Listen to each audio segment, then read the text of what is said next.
भयानक दिन, लाहौर सेंट्रल।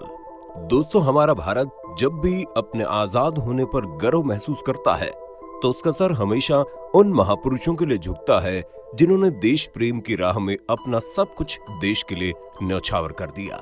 हमारे देश के स्वतंत्रता संग्राम में हजारों ऐसे नौजवान शामिल थे जिन्होंने ताकत के बल पर आजादी दिलाने की ठानी और क्रांतिकारी कहलाए।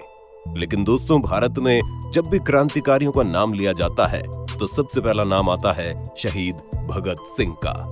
और आए भी क्यों ना दोस्तों, शहीद भगत सिंह थे ही तो ऐसे देश के नौजवानों में ऊर्जा का गुबार लाने वाले, जिसमें विदेशी हुकूमत को भी डर लगने लगा था।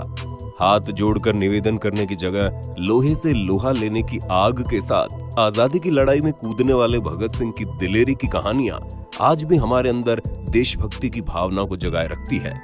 इतना ही नहीं दोस्तों, माना जाता है अगर देश के बड़े नेताओं ने भगत सिंह और उनके क्रांतिकारी साथियों का उस वक्त साथ दिया होता तो हमारा देश आज वक्त से पहले आजाद हो जाता और तब हम ज्यादा गर्व महसूस करते। दोस्तों, भगत सिंह कौन थे, उनका जन्म कब हुआ, वो शहीद कब हुए, ये बातें तो लगभग हर कोई जानता है।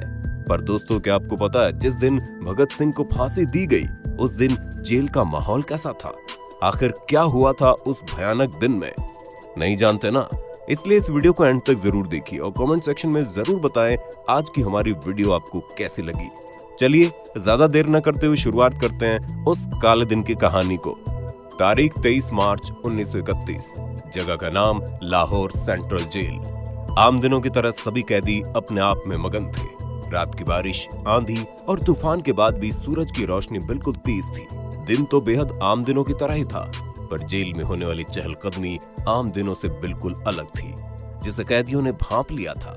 अभी बस सुबह के 4 ही बजे थे, तभी जेल के वार्डन ने आकर सभी कैदियों को हिदायत दी कि वो सभी अपनी अपनी कोठरियों में चले जाएं। जिसको सुनने के बाद सभी कैदियों को ये बात खटकी। साथ ही जेल के वार्डन ने इसके पीछे का कारण भी नहीं बताया। जाहिर सी बात थी दोस्तों, जेल में ऐसा पहले कभी नहीं हुआ था, जिस वजह से वार्डन पर कैदियों ने दबाव बनाना शुरू कर दिया कि उन्हें बताया जाए आखिर वजह क्या है। जिसके कारण वार्डन ने अपना पल्ला झाड़ते हुए कह दिया, ऊपर से ऑर्डर है। अभी सारे कैदी अपनी कोठरियों में पहुंचे ही थे, तभी उन्हें किसी के फुसफुसाने की आवाज आई। वो था जेल का नाई। उसी ने सारे कैदियों को बताया, आज रात भगत सिंह, राजगुरु और सुखदेव को फांसी दी जाएगी।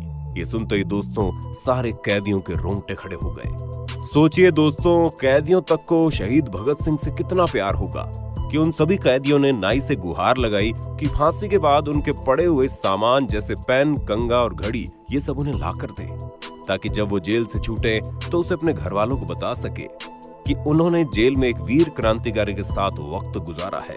दोस्तों, प्यार इतना था कि भगत सिंह के सामान के लिए कैदियों के बीच लड़ाई हो गई। जाहिर सी बात है, सामान 2 और कैदी इतने सारे। दोस्तों, हम आगे की कहानी की तरफ बढ़े उससे पहले आपको एक बार भगत सिंह के बचपन में लिए चलते हैं।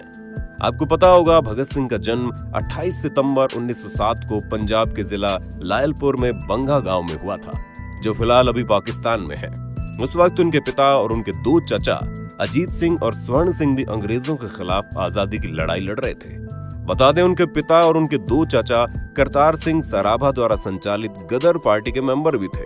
शायद यही एक कारण था जिसकी वजह से भगत सिंह को देशभक्ति का पाठ विरासत के तौर पर ही मिल गया था।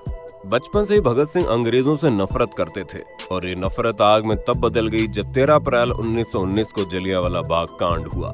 दोस्तों, भगत सिंह पहले महात्मा गांधी द्वारा चलाए गए आंदोलन के साथ साथ नेशनल कॉन्फ्रेंस के सदस्य थे, पर 1921 में चोरा चोरी हत्याकांड में जब गांधी जी ने किसानों का साथ नहीं दिया, तभी से भगत सिंह ने अपनी अलग विचारधारा पर चलना शुरू कर दिया। इसके तुरंत बाद भगत सिंह चंद्रशेखर आजाद के साथ जाकर काम करने लगे। आपको बता दें, जहां गांधी जी अहिंसा के रास्ते से अंग्रेजों को बाहर निकालना चाहते थे, वहीं भगत सिंह और चंद्रशेखर आजाद का गुट हिंसा के जरिए इन अंग्रेजों को देश से खदेड़ना चाहता था। ऐसा करते करते आता है साल 1928 और फिर साइमन कमीशन भारत के दौरे पर आता है। लाहौर के स्टेशन पर लाला लाजपत राय के साथ बहुत से लोग इस कमीशन के विरोध में प्रदर्शन कर रहे थे और उन्हीं प्रदर्शनकारियों में से एक भगत सिंह भी थे। इतना ही नहीं, विरोध को बढ़ता देख अंग्रेजों ने लाठी चार्ज तक कर दिया। इसी लाठी चार्ज की वजह से अस्पताल में लाला लाजपत राय की मौत हो गई। इस हरकत ने भगत सिंह के अंदर ज्वालामुखी को भड़का दिया। तभी भगत सिंह ने कसम खाई कि अब वो चैन की सांस तब लेंगे जब वो उस पुलिस अधिकारी एस्कॉर्ट को मारेंगे, क्योंकि एस्कॉर्ट ही लाठीचार्ज का जिम्मेदार था। सब कुछ प्लान के हिसाब से चल रहा था और अंत में एक गलती होने के कारण एस्कॉर्ट की जगह पुलिस ऑफिसर डीपी सैंडर्स मारा गया। तभी से क्रांतिकारियों को पकड़ने की धरपकड़ तेज हो गई और फिर भगत सिंह यहाँ भी अंग्रेजों को चकमा देकर निकल गए। इसके बाद भगत सिंह अंग्रेजों से मजदूर विरोधी नीति से भी लड़े, पर अंग्रेज उनकी बात नहीं सुन रहे थे। तभी उन्होंने फिर से एक प्लान बनाया और बटुकेश्वर दत्त के साथ मिलकर सेंट्रल असेंबली में जोरदार धमाका कर दिया। इतना ही नहीं, उन्होंने कुछ पर्चे भी तैयार किए थे जो उन्होंने वहां फेंके, जिसमें लिखा था भैरव को जगाने के लिए धमाका जरूरी है। और वो इतने पर ही नहीं रुके, उन्होंने असेंबली के अंदर ही इंकलाब जिंदाबाद के नारे भी लगाए और खुद को अंग्रेजों के हवाले कर दिया। फिर क्या दोस्तों, 2 साल जेल में रहने के बाद उन्हें फांसी की सजा सुना दी गई। बता दे, भगत सिंह लाहौर जेल की कोठरी नंबर 14 में बंद थे, जहां उनका फर्श भी मिट्टी का था। कोठरी कोई खास बड़ी नहीं थी और ये वजह थी कि वो उसमें बड़ी मुश्किल से लेट पाते थे। सिपाही चरत सिंह भगत सिंह के लिए जो बन पड़ता था करते थे। ये सिपाही चरत सिंह ही थे जिसकी वजह से भगत सिंह किताबें पढ़ पाते थे। दोस्तों, फांसी के सिर्फ 2 घंटे पहले उनके वकील प्राणनाथ मेहता उनसे मिलने पहुंचे थे और उस वक्त भी भगत सिंह के चेहरे पर एक भी शिकन नहीं था। जब उनके वकील प्राणनाथ मेहता ने पूछा, आप देश को कुछ संदेश देना चाहते हैं? तो भगत सिंह ने कहा, ज्यादा कुछ नहीं, बस साम्राज्यवाद मुर्दाबाद, इंकलाब जिंदाबाद। चूंकि भगत सिंह को पढ़ने का बड़ा शौक था, इसलिए उन्होंने प्राणनाथ मेहता से पूछा, क्या आप मेरी बुक रिवॉल्यूशनरी लर्निंग लाए हैं? तब उनके वकील प्राणनाथ मेहता ने उन्हें वो पुस्तक दी और भगत सिंह ने उसे तभी पढ़ना शुरू कर दिया, क्योंकि उन्हें पता था वक्त बहुत कम था। ये बात बहुत ही कम लोग जानते होंगे कि भगत सिंह क्रांतिकारी स्वतंत्रता सेनानी के साथ साथ पत्रकार भी थे, जो 4 भाषाओं में लिखते थे, हिंदी, इंग्लिश, उर्दू और पंजाबी। सबको यही लगता है कि भगत सिंह जेल में जाकर चुप हो गए, लेकिन नहीं दोस्तों, उन्होंने जेल में रहने के बाद भी बहुत सारे लेख लिखे, जैसे कि कीर्ति, प्रताप, वीर अर्जुन, मिलाप और अकाली। बहुत से लेख तो बिना किसी नाम या किसी और के नाम से छपते थे, क्योंकि भगत सिंह अंग्रेजों के निशाने पर जो थे। भगत सिंह पिंजरे में बंद शेर की तरह थे। भगत सिंह के वकील के जाने के बाद जेलर ने बताया कि उन्हें वक्त से 12 घंटे पहले ही फांसी दी जा रही है। अगले सुबह 5 बजे की बजाय उन्हें शाम 7 बजे ही फांसी पर चढ़ाया जाएगा। थोड़ी देर बाद तीनों क्रांतिकारियों को कोठरी से बाहर निकाला गया, जहां वो तीनों आजादी के गीत गाने लगे। इन्हें स्नान के लिए भेजा गया। उसके बाद दोस्तों, इन सभी को काले कपड़े पहनाए गए, लेकिन इन सब के चेहरे खिले हुए थे। तभी चरत सिंह ने भगत सिंह के साथ साथ तीनों क्रांतिकारियों के कान में कहा, वाहेगुरु को याद कर लीजिए। और तभी जो बात भगत सिंह ने कही वो आपकी आंखों में पानी ला देगी। दोस्तों, भगत सिंह ने कहा कि मैंने आज तक वाहे गुरु को कभी याद नहीं किया, यहाँ तक कि गरीबों के कलेश के लिए ईश्वर को कोसा भी है। और अगर अब मैं इस वक्त उनसे माफी मांगू तो वो कहेंगे, इससे बड़ा डरपोक तो कोई नहीं है, इसका अंत आ गया, इसलिए मुझसे माफी मांग रहा है। उसके बाद जैसे ही घड़ी में 6 बजते हैं, उन्हें अपनी माँ से किया हुआ वादा याद आ जाता है। उन्होंने अपनी माँ से वादा किया था कि वो फांसी चढ़ते वक्त इंकलाब जिंदाबाद के नारे लगाएंगे।